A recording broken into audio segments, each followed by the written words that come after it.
Zoltán vagyok. Honnan érkezett hozzánk? Hát most Szegeden, repülőtéren vagyok repülőoktató, de most ezt a repülőtérsek családról hoztuk. És honnan tudott erről a rendezvényről? Hát az évek óta itt hagyomány, mindig hívnak. Egyszer már sikerült eljutnom, most végre repülővel is, és ennek nagyon örülök. Hát mi is örülünk neki, hogy ellátogatott hozzánk. Valamit mondjon magáról, hogy milyen repülős előélete van. Hát jövőről lesz 40 éve, hogy először repültem. Góbéval, nagyon kis kölyökként, két apró embert beraktak a hátsó ülésbe és fölcsöröltek bennünket. Aztán azóta, amivel lehet. Én repülök, hát voltam vadászpilóta 20 évig, Malévnél repültem 2 nyáron, vitorlázó repülő, 3 gyémántos oktató vagyok, most pedig kis repülőgépen oktatok, műrepüléstől kezdve, műszer, külföld, sok mindent. Itt hallottam közben egy sztorit a vadászpilóta múltjából. Egyet csak. Hát én egyet hallottam, hogy volt itt valami affér egy berepüléssel kapcsolatban. Hát igen. Ez 93-ban volt, július 9, véletlenül emlékszem rá, és hát akkor harckészültségi szolgálatot adtunk Kecskeméten, és hatásértőgépet sikerült megfognom, naplemente előtt nem sokkal, és hát gyakorlatilag ennyi. 21-essel fogtam készültségből, ennyi.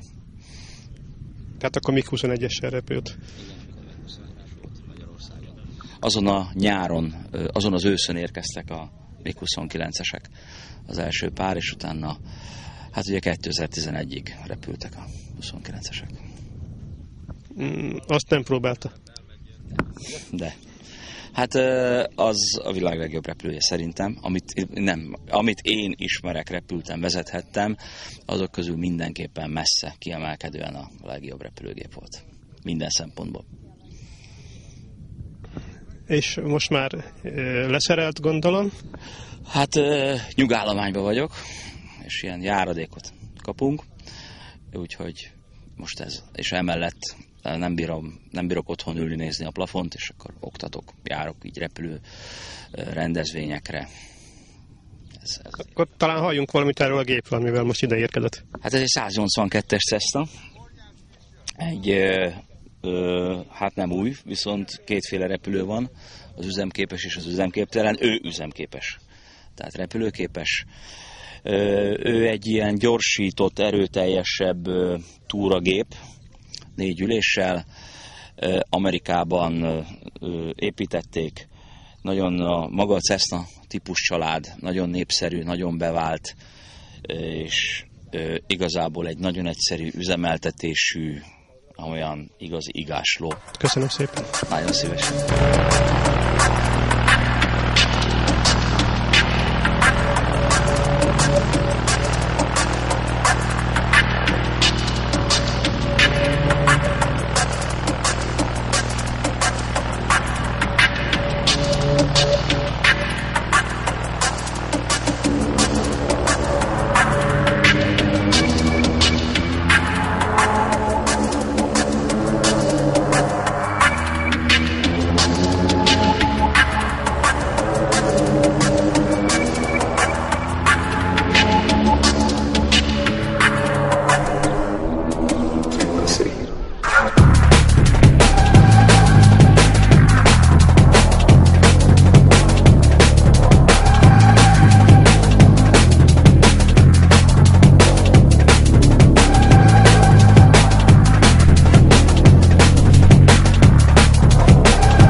És honnan érkezett hozzánk? Békés Csabai repülőtérről, sportrepülőtérről érkeztem. Volt már máskor is ezen a rendezvényen? Igen, több alkalommal voltam már. Talán úgy emlékszem, hogy a legelső, amikor kezdődött ez a szarvasi repülőnap, akkor is itt voltam. És milyen géppel érkezett hozzánk? Ez egy motoros sárkányrepülő, egy kétszemélyes francia szárnyal szerelt, magyar trájkkal és egy osztrák Rotax motorral van szerelve. Hát ez két személlyel végül is kényelmesen szépen tud repülni. Hát így, ha az ember megnézi ezt, akkor elég törékeny járműnek tűnik. Hát ez annyira nem törékeny, ez éppen egyébként a legkeményebb jószágok közül való, ugyanis egy kicsit túlméretezte a magyar konstruktőr, ez kiképzésre is alkalmas, tehát hogyha egy kicsit keményebben tesszük oda a földhöz, vagy odavágjuk egy kicsit, esetleg még akkor se lesz neki semmilyen problémája. És mióta repül? Hát én 27 éve repülök motoros sárkánnyal. Én úgy kezdtem, hogy ejtőernyősként kezdtem, végig próbáltam a repülésnek szinte azt mondom minden műfaját. Ejtőernyősként, utána vitorlázó repülőpilótáként, és a motoros sárkány, motoros géppel is repültem ezekkel, amiket repülnek. És akkor úgy láttam, hogy ez a legszabadabb sportág, amely legjobban elérhető, anyagilag legkönnyebben finanszírozható, a legizgalmasabb szerintem. Ez saját gép, vagy pedig valamilyen egyesülethez tartozik? Ez teljesen saját gép. Ezt úgy raktam össze, megpróbáltam a franciáknak a legjobb szárnyát, a Rotaxból egy nagyon jó motort választani, meg egy jó erős trájkot. Ez a lényeg végül is, hogy az bírja itt az alföldi döcögős terepet, annak kell jó bírnia.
Zoltán vagyok Békés Csabáról.